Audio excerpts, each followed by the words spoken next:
and the most important lifestyle factor in predicting chronic disease, more than smoking, more than alcohol and drug abuse, more than sedentary behavior and lack of exercise, more than all of those put together, is nutrition.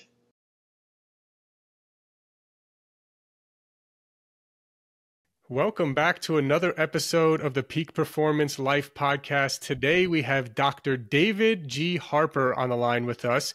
And Dr. Harper has studied the impact of diet on human health for many years. The culmination of that extensive work is what he calls the BIODIET, which is a well-formulated ketogenic plan that works with the body's natural processes to improve health and reverse decades of damage caused by our collective carbohydrate addiction. So Dr. Harper and his partner adopted the BIODIET in 2012, and the weight loss and health improvements they experienced led them to counsel hundreds of people on the BIODIET with similarly consistent and impressive results. He also has a book called The BIODIET that I'm sure we will mention at the end. But Dr. Harper, thank you so much for joining us here today. Oh, it's a pleasure to be here, Talor, and to meet you kind of in person. And thanks for the opportunity to help bring evidence-based education to the general public. It's very important. It's kind of hard to get this information through the policymakers because they have a very committed bias that gets in the way. Yes. I should have mentioned you had such a long list of accolades that I didn't want to go on the introduction, but you are also a university professor. You have different degrees from many top universities and things of that nature as well. So the point of which being is you are using real kind of evidence-based research here, not just hearsay. You are a researcher at heart is what you were telling me as well, which I think is really impressive and really important, not just someone who is just going with whatever, the fad of the day is. So really appreciate the research and time and energy you're putting into things here. And why don't we just start with a little bit of a background of kind of a little bit about your story of your career and how you got to being interested in the work that you're doing today. Oh, yeah, sure. That's it's kind of an interesting story. My background is in comparative physiology, and I live in Vancouver, so the University of British Columbia. And then I was at Cambridge University in the 90s, so I'm kind of dating myself there. But I was not a nutrition scientist to start with. I came to appreciate the importance of nutrition as a health educator. So my university I teach anatomy, physiology, pathology, and especially nutrition, and have done for many decades. But I realized that what I was teaching my students was actually incorrect. For decades, I told them the standard, view of the day, the conventional wisdom, we might call it, that, very low fat, high carbohydrate diets were the way to go. And I believe that and taught it. And as a scientist, thank you for recognizing that. I wasn't doing my job, because my job is to look at the primary research and see where the evidence comes from. And I just assumed that since it was so widely known that it must be true. But I was actually doing a radio show, much like this podcast, and we had as a guest Dr. Richard Mathias from the School of Public Health, a physician and a researcher who had spent most of his life studying Inuit diet, so the diet of the people that live in the far north, where, of course, their traditional diet going back 10, 20,000 years is mostly animal, mostly fat, very little vegetable matter at all, and extremely ketogenic, which would be a very low carbohydrate diet. Yet on that traditional diet, virtually no chronic disease, no diabetes, no cancer, no cardiovascular disease. And it's a pretty rough environment up there, but if people stayed safe, they lived very long lives and without chronic disease interfering with the quality of their life. So anyway, we were doing this debate, and it was kind of like, what causes obesity? And so I was taking, as a kinesiology professor, I was taking it's a calories in, calories out exercise kind of thing. And so when the show started, he asked me, well, Dave, what do you think causes obesity? And I said, well, it's very complicated. It's this interplay of all these different psychosocial factors and metabolic factors and cultural factors and practices. And he sort of was just watching me until I stopped talking. And he said, no, it's not. It's actually much simpler. It's the body's physiological response to excess carbohydrate in the diet. And what was kind of strange about that was I'd been teaching anatomy and physiology for decades at that point. In my brain, what he said totally made sense, but I'd never thought of that before myself. And so my brain was trying to process all of this. And, you have that sort of cognitive dissonance in your brain because you're presented with something that's completely contrary to what you've been believing. And I just said, oh my God, he's right. Like it was a real true aha moment. And this was, about 20 years ago. So that's when I changed my research to focus on nutrition. And I realized with his guidance that it was very clear that the modern nutrition science, near the turn of the century, since the turn of the century, was all pointing in the same direction. All the robust science was actually contrary to the conventional wisdom, that the conventional wisdom being a low-fat, high-carbohydrate was healthy. In fact, that's unhealthy. And what's healthy is a low-carbohydrate, high-fat diet. And in fact, the lower you can get the carbohydrate, the better the health outcomes. And the very low-carbohydrate diets are what we call ketogenic diets. And we can talk a little bit more. I don't know how far you want to dig down into the science, but I'm happy to go where you want to go, Talar. Yeah, I mean, certainly some of the science would be very helpful for people to know because I think many people have heard of the ketogenic diet. And what's interesting is that recently I follow trends in search volume, and recently the keto search volume has gone down. And recently, even some of the people who wrote books about keto years ago are it's more extreme athletes that really are telling people to eat more carbs if you want to perform at your highest level as an athlete. And then, a regular person who's not exercising that much is hearing that advice and they're saying, oh, I should eat more carbs and, oh, keto's out of style now or something. But for me, it's just so obvious that the keto diet does lower inflammation in the body. Now, there's also a right way and a wrong way. I would argue to do keto, right? Many people are seeing all these keto snacks out there, that are full of erythritol, sugar alcohols, all these kind of things. And so, eating a keto diet doesn't mean going and buying keto cookies that have so much sugar alcohol that your stomach's all messed up after eating them. So would love to hear kind of a little bit about your thoughts about the science and as well as the importance of why you still so strongly believe in the keto diet. And I'm glad you used the word believe. I came from a field of mathematical biofluid dynamics, pretty complicated stuff with 3 or 4 significant figures of probability, and I waded into nutrition science with a physiology background, so understanding the cellular and molecular mechanisms, but not realizing the party I was invited to. And that party is half science. I hope it's half science. And about half of it really is belief systems and almost semi-religious kind of feelings about nutrition. And that's kind of natural because we all eat. Everybody has to eat. And a lot of food is cultural and so on. And people like to eat foods that taste good, and they don't like it when people tell them that they shouldn't be eating those things. So let's start. Let's start at the beginning of Homo sapiens. As a subspecies of the hominid line, about 300,000 years ago, and even before that. So for about 290,000 of the 300,000 years we've been around, that's what we ate: a ketogenic diet. And, Dr. Ken Berry, who I'm sure I've been on his show, he calls that a proper human diet. I call it a natural human diet.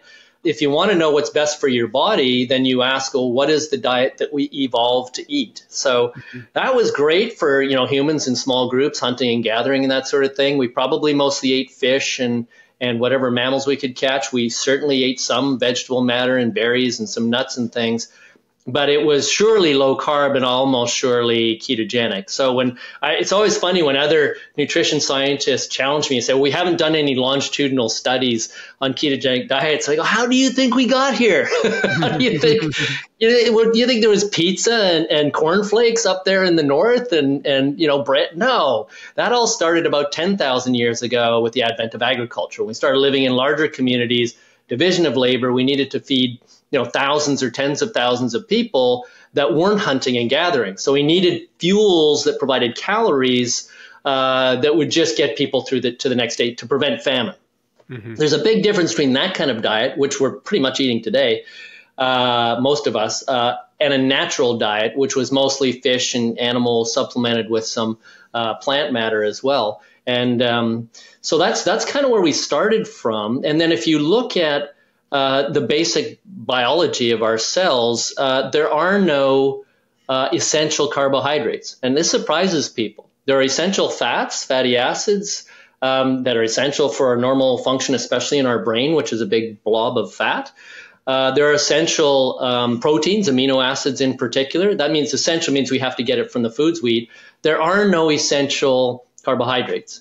Now, that's different from beneficial. There's some, fiber is a good thing. There's soluble and insoluble fiber. Those, by the way, the resistant starches and soluble fiber, they get converted into short chain fatty acids, which when they get absorbed by the colonocytes in your cells get converted into beta hydroxybutyrate. So they're kind of ketogenic anyway. The other carbohydrates, they're all, even those ones, they're all polymers of sugar. So really, when you hear the word carbohydrate, you should be thinking sugar, even though it comes in the form of starch and glycogen and so on. Those are just a whole bunch of sugar molecules connected together.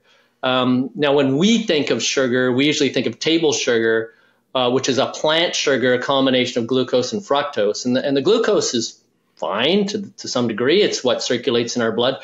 Fructose is not. It's not something we metabolize that easily. We metabolize it in our liver.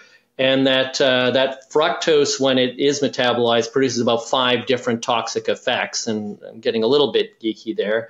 So if we look at the clinical applications, what we ask ourselves is, why is obesity increasing? People are eating the diet we've told them to eat, mostly carbohydrates.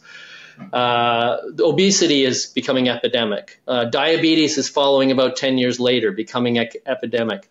Increases in cardiovascular disease, increases in cancer. Now our ability to treat those is getting better and better. But people's, there's a health span and a lifespan. So our lifespan is, about the same.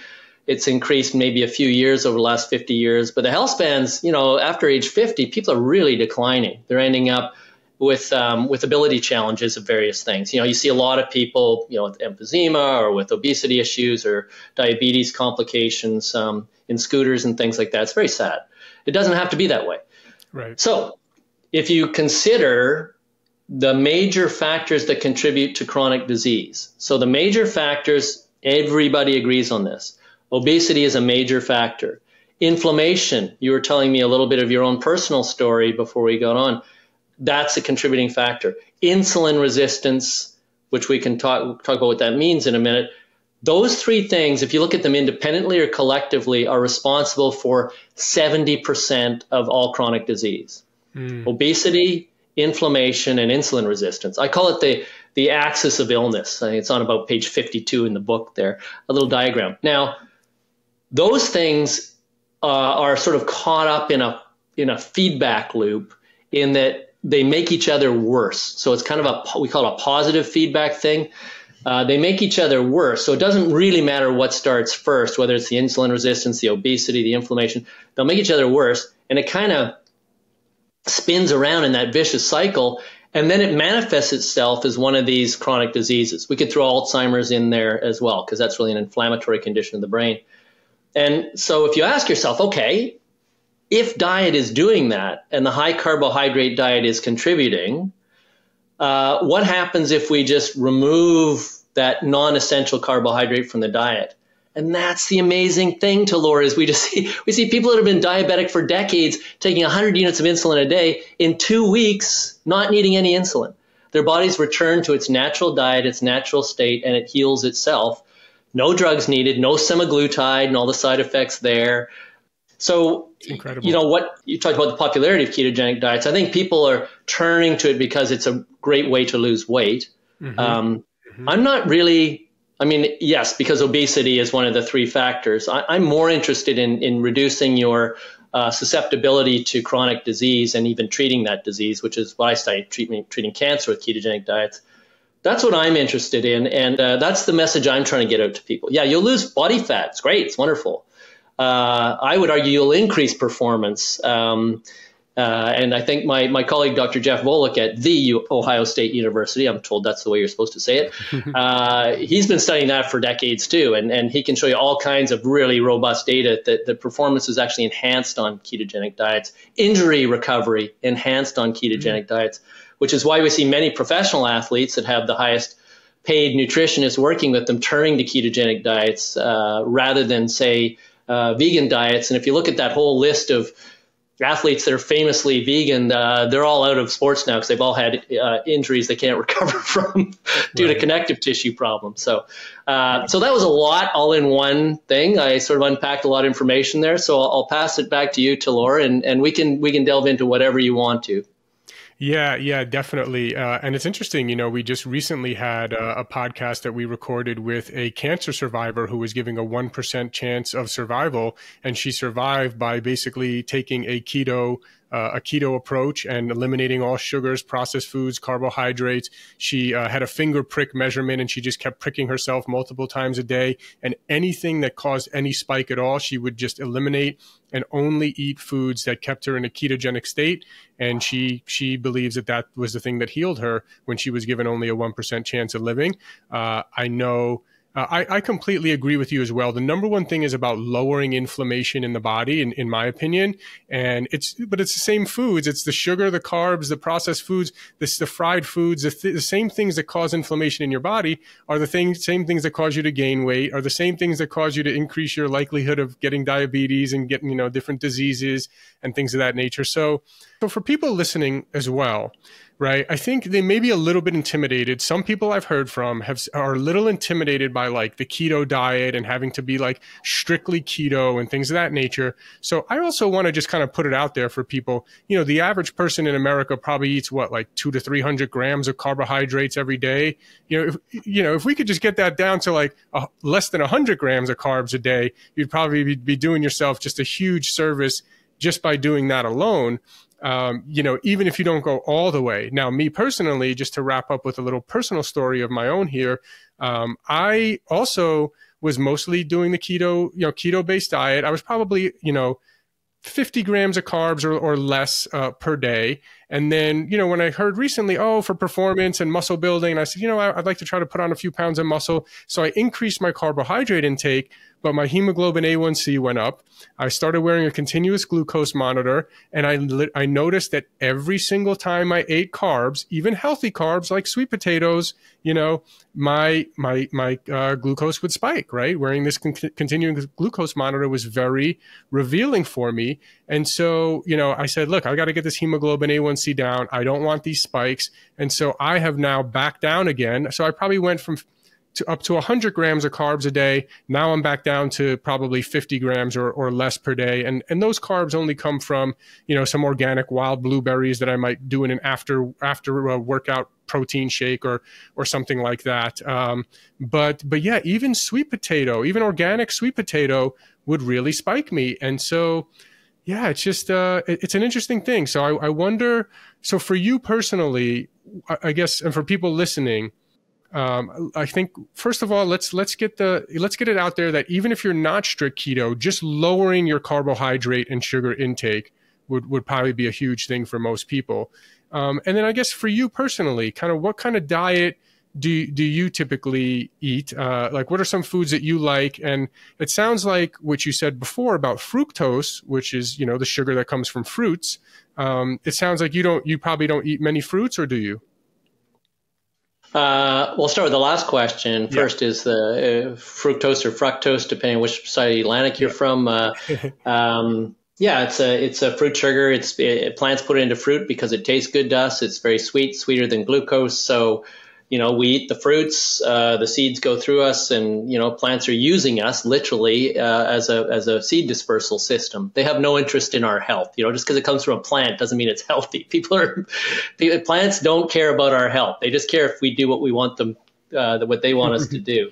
But I do eat I'd say a handful of berries every day, blueberries, blackberries, and strawberries, to get some of that soluble fiber and some of those phytochemicals. I do eat a lot of vegetables. I just don't eat root vegetables. I don't eat beans other than green and yellow beans, but all kinds of leafy greens and peppers and, but the thing about vegetables is, if you were to, dehydrate them like you do with beef jerky or whatever, there's not much to them. I mean, they're mostly water and fiber.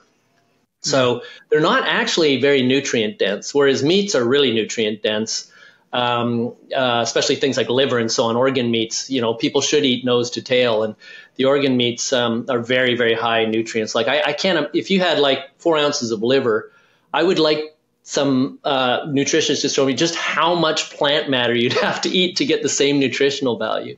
And that's why a ketogenic diet is so easy to balance. And when a nutritionist says balanced diet, I think the average person thinks it's a different thing. I talk to people about a balanced diet and they go, well, I had a salad with dinner, so that means I can have some cake after dinner. That's not balanced, right? Balanced means it provides full nutrition. It means you have all the macro and micronutrients that you need to be optimally healthy. So it's very important to eat a balanced diet. And so what I eat every day, I think it's great that you're keeping your caloric load, or sorry, your carbohydrate load down as low as you can. Here's for your listeners, your viewers. The first 3 things are simple, and Ken Berry and I had a good one with this one. We totally agree. 1, get sugar out of your diet. Sugar has fructose in it. Fructose is highly inflammatory, causes increases in uric acid circulating, which causes problems. It causes insulin resistance, and it causes systemic inflammation, which is a problem. So, and sugar's not, just because it comes from a plant doesn't mean it's good for you. It's actually a hepatotoxin. It's toxic to liver cells. So from a pathological perspective, it's poison. And so, if you talk about some of these, I don't want to eat chemicals, you go, but you're eating a bowl of sugar every week. What do you think that white powdered crystalline chemical is? It's chemicals. They're all chemicals. So that's number 1. When people eat a fruit bowl, for example, is that what you're talking about with the sugar bowl? No, I mean actually, the equivalent of. So the average down there where you are in Las Vegas, the average teenage male, even your university students and so on, they're getting about 30% of their daily caloric input as sugar, as sucrose. Yeah. And that's all half of that is toxic. So they're eating massive amounts now. What it does, just I'm sure most people know, is when you eat sugar or eat anything with glucose in it, including starch, that sugar, the glucose, gets absorbed into your blood. But it has to get into cells, in particular fat cells and muscle cells and liver cells.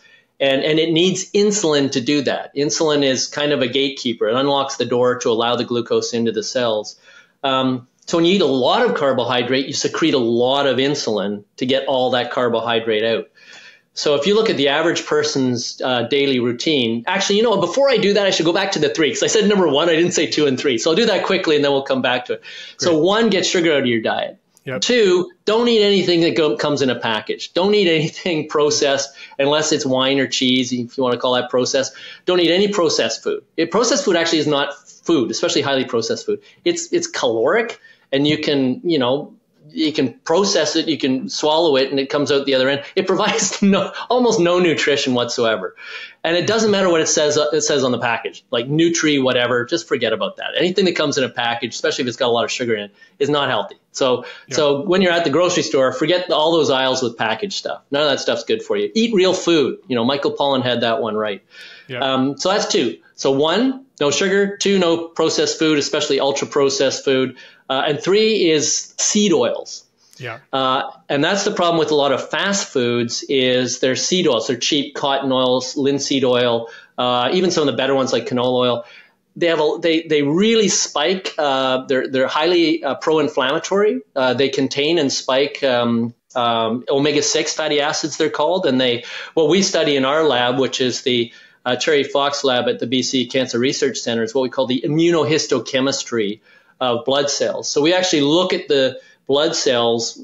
It's a cancer research center looking at how those cells talk to one another, and they have pro-inflammatory and anti-inflammatory signals that help to regulate that inflammatory response. A rapid inflammatory response is very beneficial. If you're injured or you're sick or something, that's how you heal yourself. A chronic inflammation or chronic systemic inflammation, which is what you suffered from, we don't want that. That's when the system is out of whack. Why is it out of whack? Well, if it's excess carbohydrate, excess sugar in your diet that's causing that, then, or seed oils, and you keep eating that, well, you're always going to be inflamed.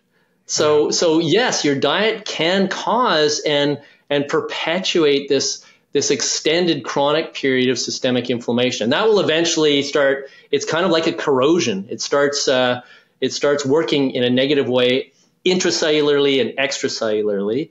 And then because it's spiking insulin is a growth factor. It's the most powerful growth factor. I mean, bodybuilders cheat and use insulin illegally to make them bodies bigger. It stimulates protein synthesis. So what are the fastest growing cells we know about? I don't know, cancer cells? Yeah. So if you have cancer cells, they're just directed towards nothing good for you except their own personal growth and reproduction. And you're giving them all the fuel they need in terms of this excess carbohydrate, which turns into glucose. I don't think most people realize or understand that most cancers, especially solid tumors, are dependent only on glucose metabolism. They can't metabolize proteins. They can't metabolize fats. So they're dependent on glucose. So if you're now giving them that glucose in high amounts, 3, 4, or 5 times a day, you're giving them all the fuel they need. And then if that spikes insulin and your insulin levels stay chronically high, and we know that happens with people on high carbohydrate diets, their insulin levels get chronically high for extended periods, basically all day, as long as they're eating. That's kind of like the fertilizer. So now you've got a situation where you have cancer cells forming in your body, and you're providing all the fuel and all the fertilizer they can handle to maximize their growth rate. And so to me, there's no surprise. Now, the good news is, the great news, Talor, is if you take that carbohydrate out, you reduce the fuel, you limit the fertilizer, and it's not the diet that combats the cancer, it's your immune system.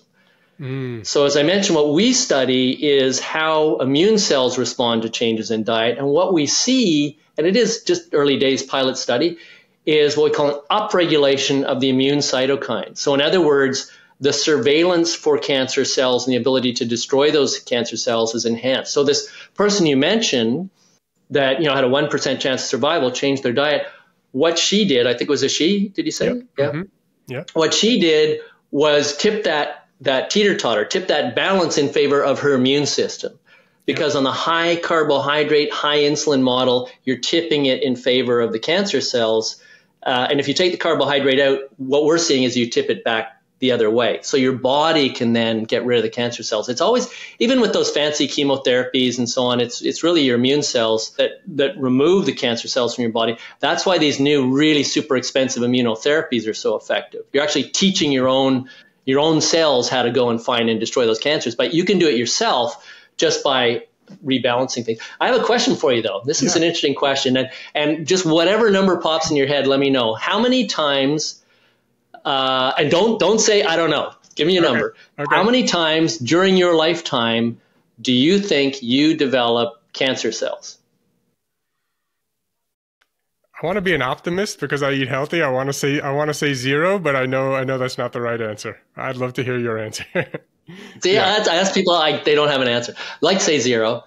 The answer is, doesn't matter how healthy you are, if you're an adult over 18, you're producing potentially mutagenic or potentially metastatic cancer cells about 2 or 3 times per day.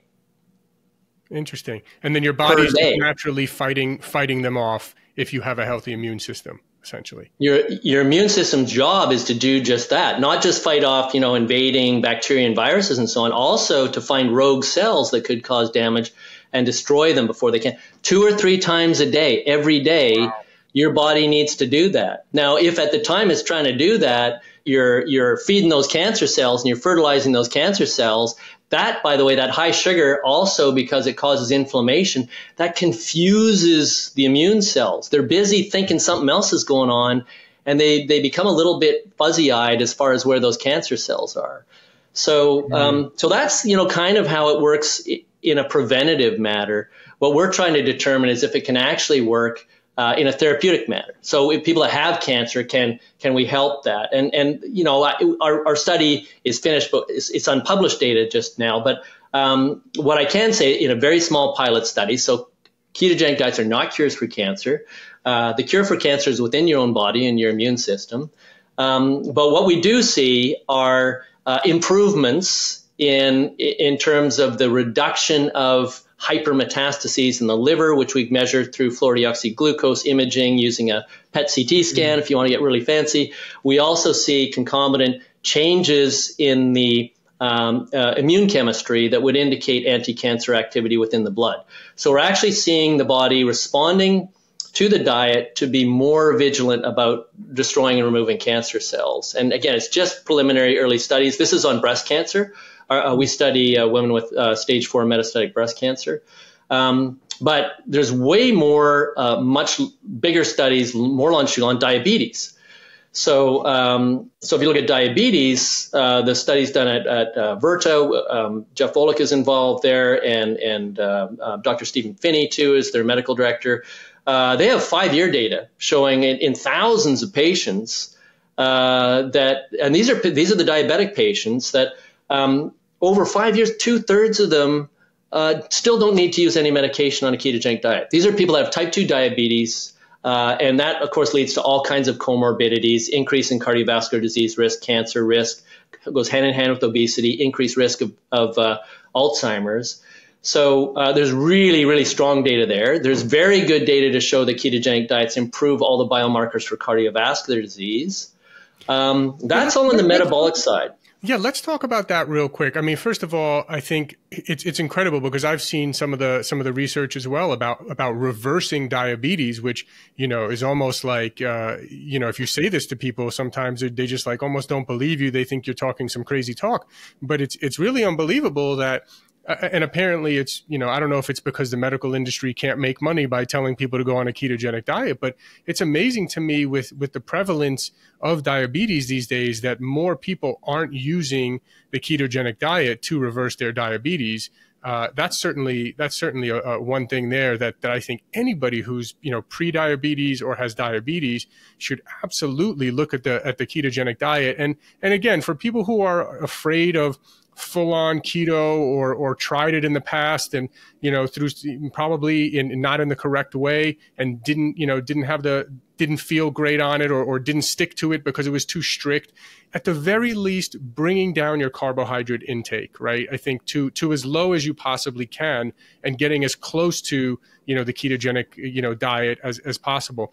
But there is one thing that we do often notice that I do want to ask you about with the ketogenic diet is a lot of people do notice that if they increase their fat intake and if they start doing the ketogenic diet, that because you mentioned that it helps against heart disease. But I know there's a whole convoluted, crazy, so much information regarding cholesterol and heart disease. And oftentimes going on a high, at least for me and for many people I know, my cholesterol did go up. Now, it was in a very healthy range. Someone told me that I had the highest when I was on the ketogenic diet, someone said, you have the highest HDL I've ever seen in my life. And then my triglycerides were also very good.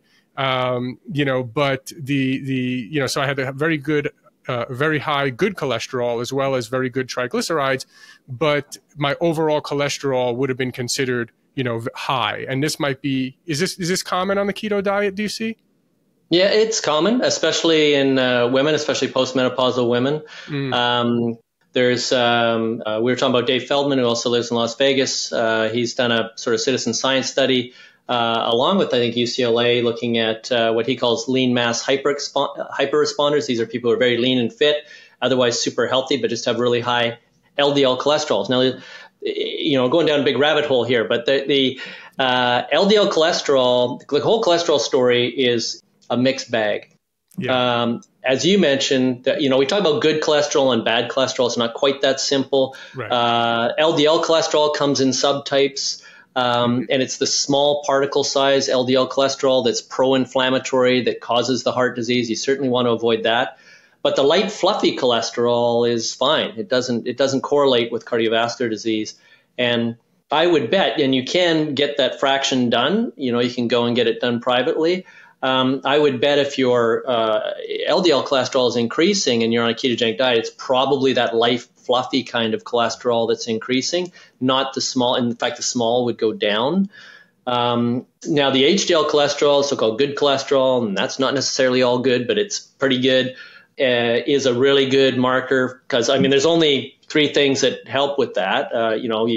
Eating a lot of fat, exercising, and drinking alcohol, which are three things I like to do. So, drinking alcohol, this is news to me. We might have to talk about that one too.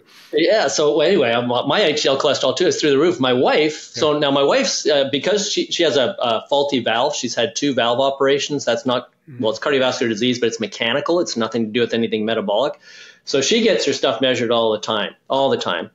And she has amazing off the charts healthy blood work. She's had angiograms, and she's in her 60s. All of her coronary arteries are completely clean. She's done a calcium score, complete 0, no calcification of the arteries. Her HDL is way off the charts, like it's super high. Her triglycerides, like mine and like yours, are super low because we're burning those fats. The triglycerides are the fat in the blood. So because you're burning it's not apparent in the blood. So it's the triglycerides and the lack of HDL that actually create the problem. So think of the LDL as transporting the fats around to when they can be burned, and then when the fats are released, it's the HDLs kind of take it back to the liver to be reprocessed. So the HDLs are good because they're clearing stuff out, and the LDLs are viewed as bad, but they're not really bad because if you're eating a lot of fats and that's the fuel you're moving around, you're going to have more trucks to move that stuff around in your body. So every single score she has is absolutely off the charts, fantastic, but the physicians are all obsessed with her LDL cholesterol. She has no signs of cardiovascular disease whatsoever because it's high. Right. And it's not. I've seen higher, but it's definitely out of range and it's high, and they want to put her on statins, and she makes her own decisions, but I don't see any reason to. Like, I don't see what they're doing is treating a number. Now, here's the other thing that many people probably don't know. Half of people that have cardiovascular accidents, that's mostly strokes and heart attacks, have absolutely normal LDL cholesterol. So if we wanted to start from scratch and said, what's the best marker to predetermine a stroke or heart attack? Are we going to pick something that's wrong half the time? No. So much better is looking at things like your C-reactive protein, CRP in your blood. You've probably done that because it's your inflammatory state. Right, inflammatory. Looking marker. At your ratio of HDL to triglycerides, right? So actually, you want that triglycerides to HDL. You want that to be very, very low. And my wife's ratio there is as low as they've ever measured. So she's like, I think there's an obsession in the medical system because we have very effective drugs that will lower LDL cholesterol. I think those drugs, they're called statins. I think they all drugs have side effects. I think they have some potential downstream side effects. I should point out too, I'm not a physician. I have the title doctor, but that's an academic title with a Ph.D. I'm not a physician. So what I'm saying is, it's not medical advice. We're talking about health, and I'm not prescribing anything for anybody. And I should also mention that in my book, BIODIET, the first part of the second half gives you all of the contraindications. So there's some people that shouldn't be on ketogenic diets. It's mostly very rare genetic disorders that make it difficult for them to metabolize the ketones that are produced. So, make sure if you're going to go on a ketogenic diet, first thing you just do is talk to your physician. And, they might say, great, wonderful, we'll watch things. If they're smart, they might say, oh, don't do that. It'll, cause ketoacidosis, and don't listen to that. Find a new doctor if that's the case. But of the people that should be on ketogenic diets, about 7 out of 8 people in general respond positively, and about 1 out of 8 don't respond positively, and a very small number end up, for reasons we don't understand, with very high triglycerides. So that's why, not LDL cholesterol, but triglycerides. So that's why it's really important to before you start, talk to your physician. In the book, I talk about the certain measurements you can take and the blood work you should do, so you have your reference point. And then you know all that, and your doctor would have your medical records and know if you have any contraindications. I would say do a DEXA test too to see where your body fat is and what your body fat composition, your body composition relative to body fat, and then commit to it for 12 weeks. It's 3 months out of your life, and the first couple weeks there's going to be some side effects. Again, I talk about how to alleviate that, mostly getting salts right and make sure you're well hydrated and so on. But some people get some stomach upset, some dizziness, and lightheadedness. If you're on medications for hypertension, so antihypertensive drugs, or you're on medications for blood glucose, glucose-lowering drugs, the physician needs to have a concomitant reduction of those medications because the diet works so well, you just don't need those anymore or as much. And then see where you are at 12 weeks. As I say, if you give me 12 weeks, and I'll take 10 years off your biological life. And if you have a chronic disease, 7 out of 8 times, I think I can help you reduce or even eliminate that chronic disease, as long as you stay with the diet.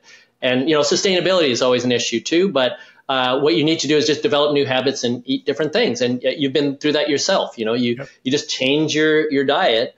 But, it does take some time and thought. You have to buy the right foods. You have to probably make foods because you're eating real food, not prepackaged stuff.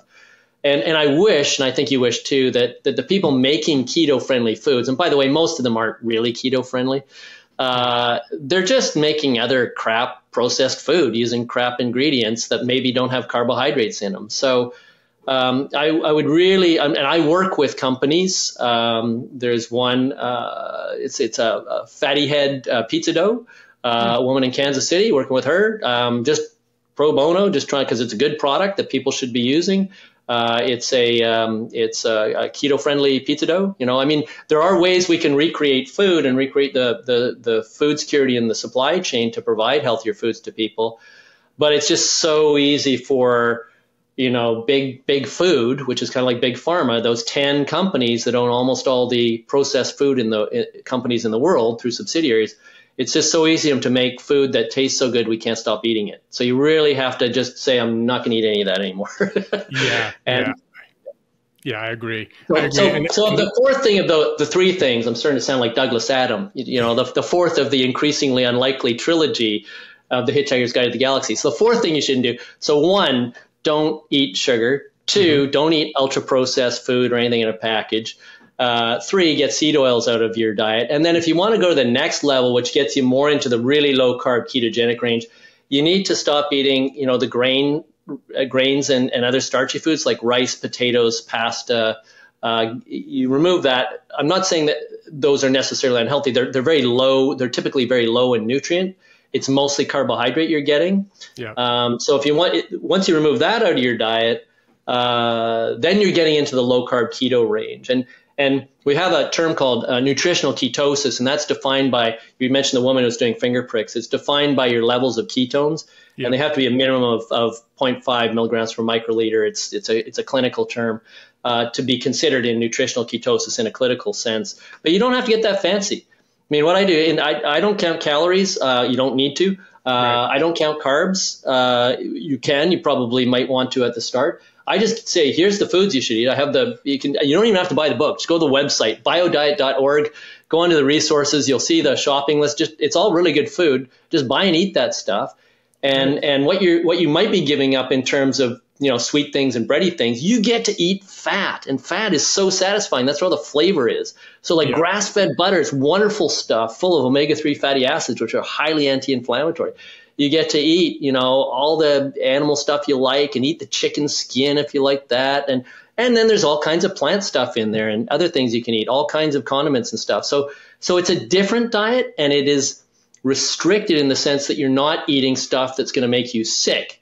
If that's a restricted diet, okay, I'm guilty of advocating for a restricted diet. That is a natural human diet that we evolved to eat. So I love that. I'm gonna check that out on biodiet.org. biodiet.org, and you have the list of all the foods that people can eat. And I found the same thing when I researched lowering inflammation in my body. I immediately eliminated bread, pasta, rice, all grains, essentially, right?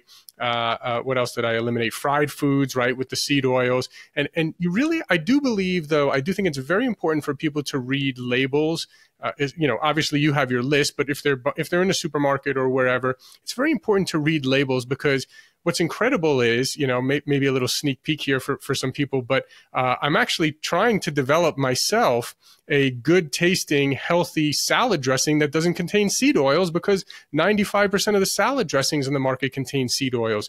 90+% of the restaurants that you eat out at, might cook with seed oils, So it's really a shame. And the seed oils is kind of a tough one that you really have to look for and be particular about. When I eat at restaurants, I often ask them, what oil are you cooking with back there? Or can you make it without any oil for me? Or can you, use olive oil at the least, something like that. So, obviously if they have avocado oil or butter, would be even better options for cooking. So I think it's really important to, and again, the funny thing is, for years when I did the keto diet, and even now still, maybe not super keto, but very low carb diet that I do, I don't gain weight. In fact, I often lose weight. And even though I'm completely satiated, I eat as much as I want to eat, essentially, of the foods, that are probably all on your list. I eat as much of them as I want, and I feel satiated, and I lose weight. So I never counted calories in my life. And to this day, I don't need to count calories. So when I look at the label, most people look at the label and the first thing they do is look at how many calories. I don't even look at the calories. I look at the label and I look at how much sugar is in there. Are there any added sugars? Are there any sugar alcohols? And what are the carbohydrates? And are there any seed oils? Those are kind of the main things that I'm looking for there as well. So I do have to ask you one more question, though, because you brought up alcohol. Yeah, no, I just want to interject there, because I love what you're saying, because I wish everybody in America, everybody in North America knew what you knew. Mm-hmm. I wish they had spent some time thinking about it. Yeah. Your diet is the most important lifestyle factor in terms of chronic disease. In 2017, a publication in The Lancet, you can look it up, The Global Burden of Chronic Disease. They looked at 192 countries and tens of thousands, I think even millions of people, and they determined 72 different lifestyle factors. And the most important lifestyle factor in predicting chronic disease, more than smoking, more than alcohol and drug abuse, more than sedentary behavior and lack of exercise, more than all of those put together, is nutrition. Mm. So the most important decision you make every day is what's on the end of your fork. That's what people need to realize. They need to know that every day. And there are just a few basic rules. We've talked about those few things to get out of your diet. And what I love about what you're saying and the way you're saying it is you're informed. We want to make informed decisions. And for those of you listening on the podcast, not on the vodcast, behind Talor is a sign saying always be learning. Mm-hmm. I wish everyone was willing to learn. And because so many people have these almost religious-like beliefs about food, they just kind of cover their ears if they don't like what they're hearing. And don't tell me I can't eat, Mars bars or whatever. Don't tell me I can't drink Coke every day. So it's so important that people have an open mind, but there's so much gunk on the internet and there's so much like crappy. And the worst part is our governments are telling us to eat diets that's unhealthy. A high carb, low fat diet's an unhealthy diet. They have many mixed stakeholders there, agriculture, food, businesses, and so on. I'm speaking to you as a nutritionist and a health scientist. From a health perspective, the diet that you're being told to eat by your government, my government, same thing, is not going to make you healthy. In fact, I would argue it's what's making people sick for the most part. So alcohol, that's what you want to go there? I have to ask you about it because you mentioned, you're a well-researched guy. Alcohol, from the stuff that I've heard, and just from my own personal experience, for me personally, I'm just very sensitive to it. So, if I drink and I just feel horrible for the next day or sometimes 2 days, I'm just not going to do it. So that's just my own personal thing. Other people, can do it. So I'm just curious to hear your thoughts on it. it's been with us for 5,000 years, but then so is agriculture. So just because it's been with us a long time and it's used in many religious practices, that doesn't necessarily mean it's healthy. So let's look at the healthy aspects of it. In small amounts, not binge drinking, but in small amounts, it can be beneficial. So, you talked about the flavonoids in red wine that can be heart healthy. The alcohol itself has some positive things. It reduces stress. It relaxes us. We lead stressful lives, so that's probably a good thing. Alcohol has been shown to increase deep sleep, which is when you release most of your growth hormones, so it's important there. Not important, but it's useful, I should say. But you drop off the cliff really fast. So after, a drink or two a day for women and 2 or 3 for men, it really drops off the cliff and it becomes unhealthy. So the first thing is, if you have any family history of alcoholism or alcohol abuse, it's probably better to avoid it. The second thing is we should develop healthy habits around alcohol. And I would say the Europeans do it better than us, in France, Italy, wherever. They like if you go to Spain and you go to, a tapas bar or whatever, and you order a drink, they will give you some food because it's unheard of to just drink. They don't want people to just, and they won't, you don't have to pay for it. They'll just give you a little bit of tapas, a little tapa to eat, because that's what they do in their culture. They don't just drink. They have it with food. So, so have your glass of wine or 2, not many more, with dinner, which is what I do. But if you do have reactions like you have, it just doesn't make you feel good, then you're probably not metabolizing it very well. Yeah. You can actually get that genetically tested. Of course, the scientist, I've done all that genetic testing and so on. I actually metabolize alcohol very well, but I still really limit it. Yeah. And what I also do, there's no science. I just think it's a good idea. So I call it, it's very easy, especially during COVID. You open a bottle of wine a day. Oh, the world's stressful, bottle of wine's gone at the end of the night. So my wife and I have been doing this for years and years and years. What we do is we call it a month, a week, a day. So January, we don't drink at all. So just, call it a cleanse. I don't know. That's not really real. It just gives your liver a chance to say, phew, boy, we're through the drinking season. Now we're going to take a break for a while. And then 1 week of every other month, usually the first week, but not necessarily. So right now, taking a week off, just don't drink. It helps break that habitual drinking, right? A lot of what we do is habitual. So, and then 1 day of every other week, we don't drink, usually Mondays. And so if you add all those up, it's about 140 odd days of the year you're not drinking. It's almost like half the year, not quite, that you're not having any alcohol. If you don't have that sort of sense of discipline, and a lot of this diet thing is about behavior change. And so, behavior change, I call it the Moses model. This comes from our clinical work. You need to be motivated. That's the M for Moses.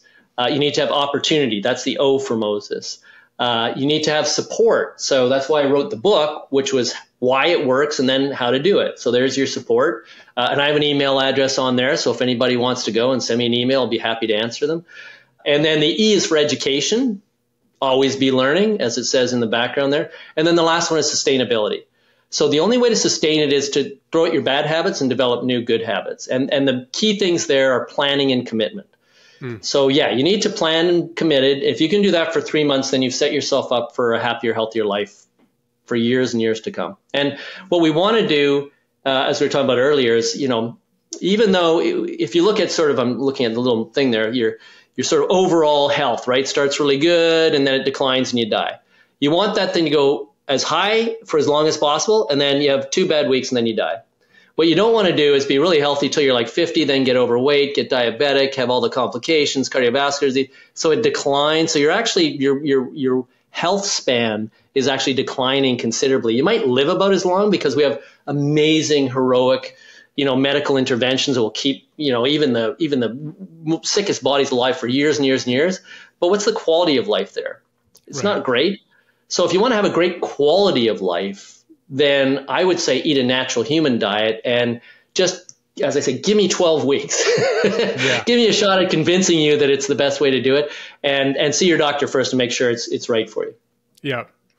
Dr. Harper, this has been really great. I've really enjoyed it. I love the information that you shared.